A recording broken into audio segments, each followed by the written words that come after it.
Hello everyone, welcome to my platform. আজকে আমাদের সাথে আছে সৌভিক চক্রবর্তী।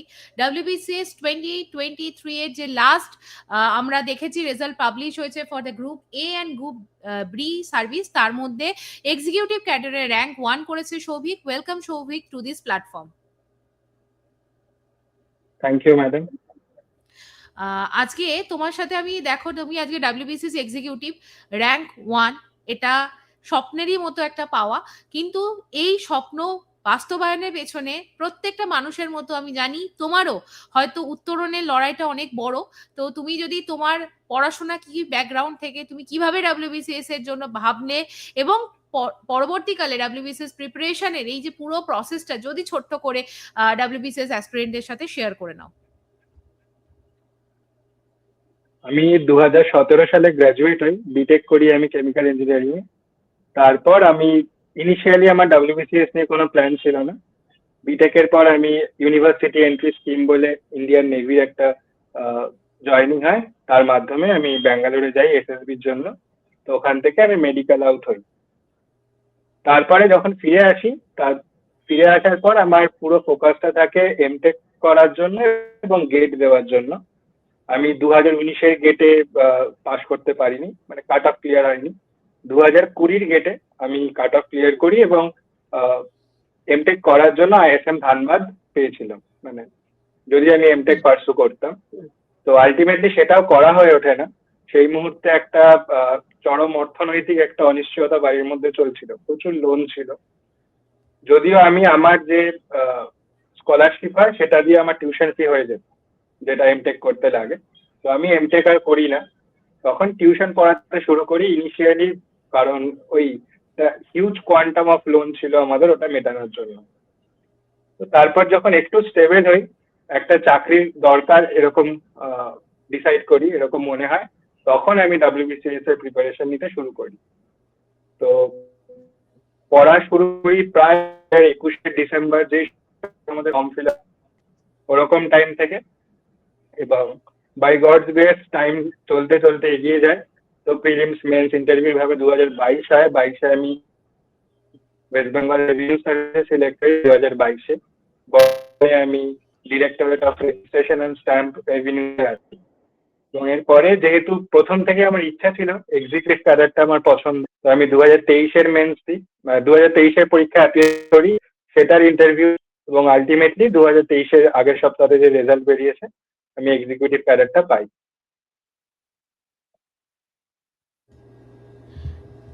যেটা শুনে মনে হলো সৌভিক, তুমি 2017 থেকে তোমার গ্র্যাজুয়েশন কমপ্লিটের পর থেকে মোরাল লেস মানে বিভিন্ন প্রসেসের মাধ্যমে হয়তো তুমি তখন টিউশন পড়াতে বা টিউশন পড়ানোর মাঝখানেও তুমি হয়তো এই ডাব্লিউবিসিএস এর যে জেনারেল স্টাডিজ এগুলোর সম্বন্ধে হয়তো ওয়াকিবহাল হচ্ছিলে। বাট তুমি যখন মানে অ্যাকচুয়াল কোর যখন প্রিপারেশনটা নেওয়া শুরু করলে, তখন তোমার কি মনে হয় আজকে এই যে হাই কাট অফটা গেছে, তো সেই কাট অফে তুমি তোমার অপশনালকে কিভাবে স্ট্র্যাটেজাইজ করেছো, ডেসক্রিপটিভকে কিভাবে স্ট্র্যাটেজাইজ করেছো, এবং মোরাললেস আমাদের যে 800 মার্কসের এমসিকিউ থাকে সেইটাকে কিভাবে তুমি হ্যান্ডেল করেছিলে? ম্যাম, ফার্স্টে আমি আমাদের পেপার 3, 4, 5, 6 এর কথা যদি বলি, যেটা 800 মার্কসের এমসিকিউ ছিল। আমার এমসিকিউতে মার্কস ছিল 2023-এ 646। এটা যদিও পিএসসির আনসার কি থেকে মেলানো নয়, আমি ফার্স্ট টাইম যেটা মিলিয়েছিলাম ওটাই বলছি। এর থেকে প্লাস মাইনাস কিছু একটা হবে। তো বরাবর যেটা আমার মনে হতো যে গোটা প্রিপারেশন স্টেজে আমার হাতে যেটা রয়েছে সেটা হচ্ছে এই পেপার 3, 4, 5, 6টা। আমি হচ্ছে যে মানে কোনো স্পেকুলেশনের এখানে জায়গা নেই যে মার্কস পাওয়া যাবে কি যাবে না, কতটা ভালো লিখলাম কি না। তো 3, 4, 5, 6 এর মেজর ফোকাস ছিল আমার। আরো ভালো করে বললে আমি পেপার 3, পেপার 5 এগুলোর উপর, যেটা আমাদের হিস্ট্রি জিওগ্রাফি আছে বা পলিটি ইকোনমি আছে, এইগুলোর উপর মেজরলি ফোকাস করতাম। আর নেক্সট যেটা আমি চেষ্টা করেছি থ্রু আউট মাই প্রিপারেশন, সেটা হচ্ছে অপশনাল। যদি আমার অপশনাল সাইকোলজি ছিল, যদি কোনো সাবজেক্ট ম্যাম আমি সবচেয়ে বেশি পড়ে থাকি এই পুরো জার্নিতে, সেটা হচ্ছে আমার অপশনাল। কারণ উইদাউট অপশনাল বা খুব ভালো যদি অপশনাল আমাদের না লেখা হয়, তো সেই ক্ষেত্রে গ্রুপ এবির যা কাট অফ হয় সেটা ক্লিয়ার করা খুব মুশকিল। Optional is of Paramount importance, আমার যেটা মনে হয়। আর পেপার 1-2 আমাদের যেটা পড়ে রয়েছে, মানে ইংলিশ আর বাংলা, যেটা 200-400 মার্কস আমাদের লিখতে হয়, সেখানেও হচ্ছে যে রোজ একটা করে আমি ট্রান্সলেশন লিখতাম। সেটা ইনিশিয়ালি নয়, আফটার প্রিলিমস। আমরা প্রিলিমস আর মেন্স এর সময়টা অনেকটা পেয়েছি। তো যেহেতু আমি হচ্ছে যে 22-এ একবার পরীক্ষা দিয়ে রেখেছিলাম, আমি বাংলা ইংলিশের কথাটা বলতে পারি। ডেসক্রিপটিভে যেইভাবে পড়া শুরু করেছিলাম, যে ফার্স্টে আমি অনেকটা সময় পড়ে তারপরে লেখা শুরু করেছি। আমার বাংলা ইংলিশের প্রিপারেশন, যদিও আমি টিউশন নিয়েছি, বাংলা ইংলিশের জন্য পড়েছি, কিন্তু আমি পড়া শুরু করি কলেজ স্ট্রিট থেকে বই কিনে, যেটা ওই আমাদের 25টা বা 30টা সেট থাকে, সেখান থেকে। ওগুলো আমি শুরুতে শুধু কোশ্চেন আর আনসার দেখতাম যে কিভাবে লিখছে। তো ওইভাবেই আমার পড়া শুরু। তারপর একটু ধাতস্থ হওয়ার পর লিখতে শুরু করি, কারণ লেখাটা খুব গুরুত্বপূর্ণ। যতক্ষণ না আমরা লিখি ততক্ষণ হচ্ছে সেই ফ্লোটা আমাদের আসে না। আমরা বুঝতে পারি না যে আমাদের এবিলিটি কতটা, যে আরো কোন জায়গাটা খাটতে হবে। তো বাংলা এবং ইংলিশ উভয় ক্ষেত্রেই প্রচুর লিখেছি। ডেসক্রিপটিভের প্রিপারেশনটা এভাবেই নিয়েছিলাম, বই সাপোর্ট নিয়ে। আর হচ্ছে যে যেখানে আমি পড়েছিলাম সেখানে চেক করাতাম আমি রেগুলারলি। মানে রেগুলারলি ইন দ্য সেন্স যে উইকে একটা যে ক্লাস হতো সেটা। কিন্তু নিজে অনেস্ট থাকতাম নিজের প্রতি, যে বাংলা ইংলিশ রোজ একটা হলেও কিছু লেখা। সেটা যা কিছু হতে পারে, প্রেসি হতে পারে, ট্রান্সলেশন হতে পারে, কিছু একটা লেখার মধ্যে আমি থাকতাম। তোমার কথা শুনে আমার যেটুখানি মনে হলো সৌভিক, তুমি একটু ইউনিক স্ট্র্যাটেজি নিয়েছিলে। ইন জেনারেল যারা গ্রুপ এ বা গ্রুপ বি সার্ভিসের জন্য অ্যাসপায়ার করে, অনেক সময় দেখা যায় তারা এমসিকিউতে ওই 500 মার্কসের মতো টার্গেট করে বাকি জায়গাটাকে কম্পেনসেট করে from the descriptive and the optional papers, right? But তোমার ক্ষেত্রে আমি যেটুখানি বুঝলাম, তুমি যেটা শেয়ার করলে, যে out of 800 you have score 626 in the even in the MCQ paper, that is huge. তো তার মানে তুমি এমসিকিউ এর জন্য কিন্তু ইকুয়াল ওয়েটেজ দিয়েছিলে, এবং নেক্সট তুমি যেটাকে রেখেছিলে সেটা হচ্ছে তোমার optional. Now my question is, অপশনালের সঙ্গে সঙ্গে অপশনালের যে জায়গাটা, সেখানে একটা লেখন শৈলীর দরকার, কিন্তু এমসিকিউ এর জায়গাটায় কিন্তু অনেক বেশি ফ্যাক্ট বেস, যেটা ডব্লিউবিসিএস এর রিকোয়ারমেন্ট থাকে, সেটাকে দরকার আছে। নাও তুমি এটাকে ডেইলি কিভাবে মানে টার্গেট করতে, বা কি কি বই অ্যাটলিস্ট তুমি এমসিকিউ এর জন্য ফলো করতে? কারণ 626 মার্কস এমসিকিউ তে অ্যাচিভ করা ইন দ্য মেন্স, সেটা কিন্তু মানে খুব মানে ডিফিকাল্ট একটা বিষয় আছে। তো ম্যাম, মানে সরি, আমার 646 ছিল। মানে আমি যেটা গুনেছিলাম 646 ছিল। এটা আমার গোনা, এবার হোপফুলি এর থেকে বেশি বা একটু কম হতে পারে। তো আমি ইনিশিয়ালি পড়া যখন শুরু করি, আমি হিস্ট্রি দিয়ে পড়া শুরু করেছিলাম। তো যখন এই জাম্পটা আমি করছি, একটা ইঞ্জিনিয়ারিং ব্যাকগ্রাউন্ড থেকে এরকম একটা এক্সাম দিতে আসছি, তো আইদার আমি ডাব্লিউবিসিএস দিতাম বা ব্যাংক দিতাম বা সিজিএল দিতাম, তখন আমি শিওর নই, যে কারণ আমার একটাই মোটিভ ছিল চাকরি, সেটা এনিহাও একটা সরকারি চাকরি। তো আমি কি করেছিলাম, নিজের উপর একটা টেস্ট করেছিলাম যে আমি আদৌ এই সার্ভিসের কোশ্চেন আমি সলভ করতে পারবো কিনা আমার পড়া থেকে। তো আমি তামিলনাড়ু বোর্ডে হিস্ট্রি জিওগ্রাফির বই পাওয়া যায় ইংলিশে, আমি হিস্ট্রির বই ডাউনলোড করি। তো ওখান থেকে আমার এখনো মনে আছে, আমি প্রথম যেটা পড়েছি হিস্ট্রিতে আমাদের সিলেবাসে, সেটা দিল্লি সুলতান। তো আমি তামিলনাড়ুর বই থেকে পড়ি, যে তামিলনাড়ু বোর্ডের যে বইটা আছে ইংলিশে ভার্সনে লেখা, সেখান থেকে পড়ি আমি দিল্লি সুলতানের। তারপরে আমি প্রিভিয়াস ইয়ার কোশ্চেন দেখছিলাম যে কি কি আসে। তো ওইভাবে পড়া শুরু হয়। তারপরে আমি মনে আছে মারাঠা এম্পায়ার পড়েছিলাম, তারপরে মুঘল পড়েছিলাম। এইগুলো পড়ে আমি দেখলাম যে মিডিয়েভাল থেকে যে প্রশ্ন আমাদের আসে, আমি আদৌ সেগুলো করতে পারছি। যখন দেখলাম কিছুটা আমি করতে পারছি, যে হয়ে যাচ্ছে, তখন আমার একটু কনফিডেন্স গ্যাদার করে যে ঠিক আছে, মানে I am on the right track, এইভাবে পড়লে হবে।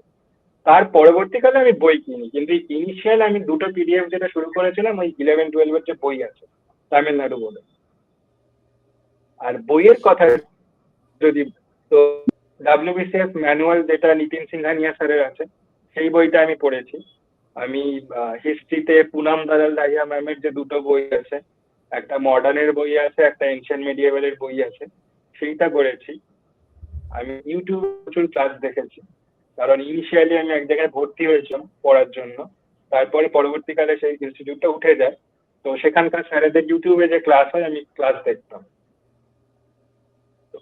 প্রিপারেশন ইনিশিয়ালি শুরু হয়েছিল শুধু হিস্ট্রিকে দিয়ে। আমি একটু সাবজেক্ট বেস পড়াশোনা করেছি, মানে যতদিন না আমার হিস্ট্রি হয়েছে আমি শুধু হিস্ট্রি পড়েছি।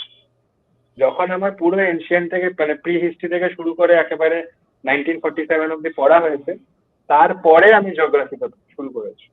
তার আগে অবধি আমি কখনোই হচ্ছে যে মানে সুইচ করিনি।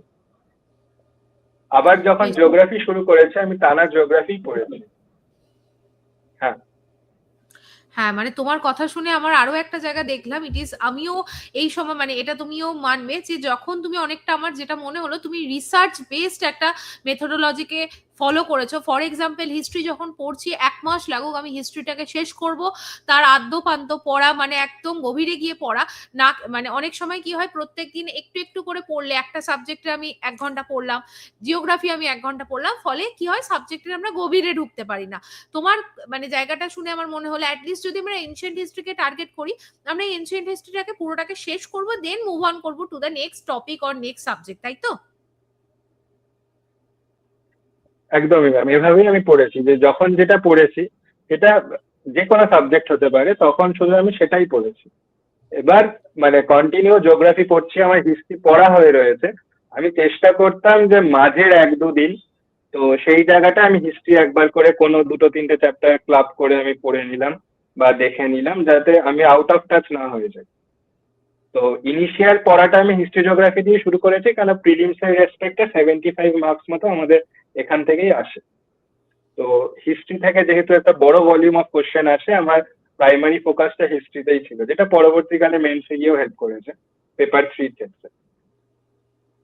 তারপরে বেশ। আমি পলিটি পড়া শুরু করি।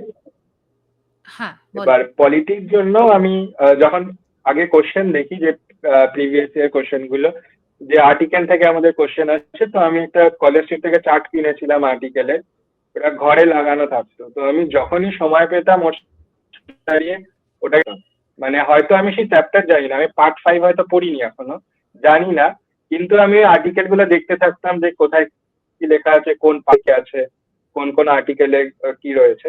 পরবর্তীকালে যখন আমি পড়া শুরু করলাম, মানে ইন ডেপথ পড়া শুরু করলাম, সে পার্লামেন্ট হতে পারে বা প্রেসিডেন্ট ভাইস প্রেসিডেন্ট, আগে থেকে একটু আইডিয়া থাকতো যে আমি এইগুলো, এই লেখাগুলো অ্যাটলিস্ট আমি দেখে রেখেছি যে যখন এই চার্টটা পড়েছি। তো আর্টিকেল পড়াটা আমি পুরোপুরি এই চার্ট থেকেই পড়েছি। সৌভিক, এবার তোমার যদি কথা বইয়ের কথা বলি, হ্যাঁ, হ্যাঁ বলো। হ্যাঁ বলি, বইয়ের কথা যদি বলি, আমি যেহেতু আমি দিনে প্রায় 12-13 ঘন্টা টিউশন পড়াতাম, মানে মানে অ্যাটাচড রেট, আমি বাড়ি খুব একটা যেতাম না, মাঝখানে যেটুকু সময় পেতাম আমি সাউথ সিটিতে বা এখানে হাইল্যান্ড পার্ক বলে একটা মল আছে, ওখানে বসে থাকতাম, কারণ বাড়ি গেলে আসতে আবার সময় নষ্ট হতো, তো আমি ওখানে মোবাইল থেকে পড়ে নিতাম বা ইউটিউব ক্লাস দেখতাম। তো আমি খুব একটা পলিটি বই পড়িনি, আমি ইউটিউবে একটা প্লেলিস্ট আছে, সেখান থেকে আজ অব্দি যা জানি ওইটুকু প্লেলিস্টেই জানি। আমি পলিটির যে লক্ষ্মীকান্তের যে বই আছে ইন্ডিয়ান পলিটির, এখনো অব্দি পড়িনি। সেম করেছি আমি জিওগ্রাফির জন্য, যে সেখানেও ইন্ডিয়ান জিওগ্রাফি, ওয়েস্ট বেঙ্গল জিওগ্রাফির একটা প্লেলিস্ট আছে ইউটিউবে, শুধু সেইটুকুই পড়েছি। পড়েছি মানে ওখান থেকে দেখে লিখে রাখতাম, তারপর ওইগুলো আমি ছবি তুলে পিডিএফ বানিয়ে নিতাম, কারণ যাতে আমি যখন টিউশন পড়াতাম স্টুডেন্টরা পড়তো, আমি ওইগুলো পিডিএফ গুলো দেখতে থাকতাম। তো হিস্ট্রি, জিওগ্রাফি, পলিটি আমি এভাবেই তৈরি করেছি। বেশ। সৌভিক, তোমার কথা শুনে আমার মনে হচ্ছে তুমি খুব স্ট্র্যাটেজাইজ করেছো যে অল্প সময়ে কিভাবে আমরা মোর এফেক্টিভ আউটকামের দিকে যেতে পারি। ফলত আমরা প্রচুর বড় বড় বই না পড়ে সেটাকে আমরা অন্য অনলাইন প্ল্যাটফর্ম বা অনলাইন কোনো রিসোর্সকে পড়ে পাস্ট ইয়ার কোয়েশ্চেন্স বা এমসিকিউ সলভের দিকে ডিরেক্টলি যেতে পারি, if our conceptual clarity is more মানে ইম্পর্টেন্ট যেহেতু আছে, সেই জায়গাটা আমরাকে ফোকাস করতে পারি। সৌভিক, মানে এই যে পুরো যে তোমার গ্র্যাজুয়েশন, দেন তুমি গেট কোয়ালিফাই করো, এমটেক এর সুযোগ পেয়ে হয়তো কিছু আর্থিক কারণে তোমাকে টিউশন পড়াতে হয়, টিউশন পড়ানো 12-13 ঘন্টা করে পড়িয়ে তার মাঝখানে ডাব্লিউবিসিএস প্রিপারেশন নিয়া মানে একটা খুব মানে সংগ্রামময় একটা জীবন। তো এই যে পুরো যে এই যে ট্রাবলসাম বা সংগ্রামময় বা স্ট্রাগল এর টাইমটায় আমার কাছে তোমার মানে নেক্সট প্রশ্ন থাকবে সৌভিক, তোমার কি কি মনে হয় লাইফের কি কি অ্যাসপেক্ট বা তোমার কি কি কোয়ালিটি না থাকলে এই ধরনের ডিফিকাল্ট টাইমে সার্ভাইভ করা খুব ডিফিকাল্ট হয়, নিজের মোটিভেশন ধরে রাখা খুব ডিফিকাল্ট হয়, এবং সেটা তুমি শিখেছো, নিজের মধ্যে অ্যাপ্লাই করেছো এবং আজকে এই জায়গাটায় এসছো? ম্যাম যখন তাহলে বলি, যখন পড়া শুরু করলাম তখন আমার কাছে একটাই মোটিভেশন বা ইন্সপিরেশন ছিল, সেটা হচ্ছে যে বাড়ির কন্ডিশনটা আর একটু বেটার করা। আমি অলরেডি টিউশন পড়িয়ে প্রায় 1.5 বছর বা অলমোস্ট 2 বছরে অনেকটা ঠিক করেছিলাম। তো আরো বেটার করার জন্য আমি এই পড়ায় আসি, যে যাতে মানে মা বাবা যে কষ্টটা করেছে বা মানে অমানবিক পরিশ্রম করেছে তারা, মানে মারাত্মক, ওটা দেখা যায় না, এত পরিশ্রম করে আমায় পড়িয়েছে, তাদের কন্ডিশনটা যাতে একটু বেটার থাকে সেইটা আমি চেষ্টা করে গেছি। তো ইনিশিয়াল তো আমার মানে ফার্স্ট যেটা আমার মধ্যে ছিল, যে অ্যাকাউন্টেবিলিটিটা আমার মধ্যে খুব হাই, যে আমি আমি যদি না পেতাম বা আমি যদি না পাই, তাহলে বাকিদের কি হবে, যারা আমার উপর ভরসা করছে কি হবে। তো আমার মনে হয় যে কোনো প্রিপারেশন হোক, যে কোনো এক্সাম বা যে কোনো, শুধু পরীক্ষা বলে না, লাইফের যে কোনো জায়গায় আমাদের কারোর প্রতি একটু অ্যাকাউন্টেবল থাকা উচিত, তাহলে আমরা নিজেদের প্রতি আরো বেশি দায়বদ্ধ থাকি। তো অ্যাকাউন্টেবিলিটি ছিল। আর একটা হচ্ছে ম্যাম, ওই পার্সিভিয়ারেন্স খুব দরকার। কেন একদিনে পরীক্ষাটা আমাদের হয়নি, মানে আমি যদি 2021-এর ডিসেম্বর থেকে শুরু করি, আমাদের রেজাল্ট বেরিয়েছে এইটা 2026-এর 27শে জানুয়ারি। তো অলমোস্ট 5 ইয়ার্স, তার মধ্যে দুটো পরীক্ষা আমি দিয়েছি। তো এই মোটিভেশন ধরে থাকাটা খুব ইম্পর্টেন্ট। এবার এইটাতে আমার খুব একটা অসুবিধা হয়নি, কারণ আমার মানে পড়তে গিয়ে আলাপ হয়েছে বন্ধুর সাথে, সে মানে আমাকে কখনো ডিমোটিভেটেড ফিল করতে দেয়নি। তো এই পাশে একটা মানুষ থাকা খুব গুরুত্বপূর্ণ, যে পুশ করে। যে সবচেয়ে সহজ সেটা এই দুটো জিনিস। কারণ এত লম্বা পিরিয়ড এক্সাম হয়, এখানে পার্সিভিয়ারেন্স ছাড়া টিকে থাকাটা খুব মুশকিল। আমি প্রচুর মানুষকে দেখেছি এর মধ্যে পড়া করেছে আবার ছেড়ে দিয়ে। তো যদি আমাকে সামা বাড়ির condition আর হচ্ছে যে এই তিনটে কোয়ালিটি ছাড়া, এই তিনটে জিনিস ছাড়া এত বড় দিন, এতগুলো দিন এখানে টিকে থাকা আমার মুশকিল হতো। সৌভিক, তোমার সাথে কথা বলে বা এই সেশনসটা রেখে আমিও নিজেকে মানে এনরিচড মনে হচ্ছে, কারণ এই জায়গায় এই প্রত্যেকটা স্ট্রাগেল এবং সেই সময় নিজেদের ধরে রাখা, এবং তুমি যে কথাটা বললে অ্যাকাউন্টেবিলিটি, এইটা খুব বড় বিষয়। আমরা যতক্ষণ না নিজেদের প্রতি এবং নিজেদের মানুষ যারা আমাদের জন্য ভেবেছে তাদের প্রতি অ্যাকাউন্টেবল হব, ততক্ষণ কিন্তু আমরা লাইফ লং যে আমাদের মোটিভেশন, যে কিসের জন্য আমরা করছি, সেই পারপাস অফ দ্য থিং, মানে যে কাজটা করছি সেটা আমরা খুঁজে পাবো না। লাস্টের দিকে আমার একটা কোয়েশ্চেন থাকবে সৌভিক, তুমি ইন্টারভিউ যে দিয়েছিলে ওয়েস্ট বেঙ্গল পাবলিক সার্ভিস কমিশনে, সেই ইন্টারভিউ যদি কিছু অভিজ্ঞতা আমাদের সাথে শেয়ার করো। ম্যাম, এবছরে যেহেতু আমি অলরেডি রেভিনিউ সার্ভিসে রয়েছি, অ্যাসিস্ট্যান্ট কমিশনার অফ রেভিনিউ হয়ে, তো এবছরে ইন্টারভিউ 2023-এ আমার খুব বেশি হয়নি, হার্ডলি 6-7 মিনিটের মতো ইন্টারভিউ হয়েছে। তো আমি একটাই পোস্টে অ্যাপ্লাই করেছিলাম, আপনি জানেন যে চয়েস শিটটা আমাদের দেওয়া হয়, শুধু এক্সিকিউটিভটাতেই আমি 1 লিখেছিলাম। তো এবছরে ওনাদের যেটা জানার ছিল যে কেন এক্সিকিউটিভই আমি অপ্ট করছি, তো মানে খুব সিম্পল আনসার ছিল আমার, যে আমি শুরু থেকে এটাই ভেবেছি। তো এছাড়া আমার কাছে মানে অন্য, with due respect to all other services, আমার এইটার প্রতি শুরু থেকে ইচ্ছাটা বেশি ছিল, যে আমি ডাব্লিউবিসিএস এক্সিকিউটিভ হিসেবে কাজ করবো, একেবারে কোর অ্যাডমিনিস্ট্রেশনে কাজটা করব।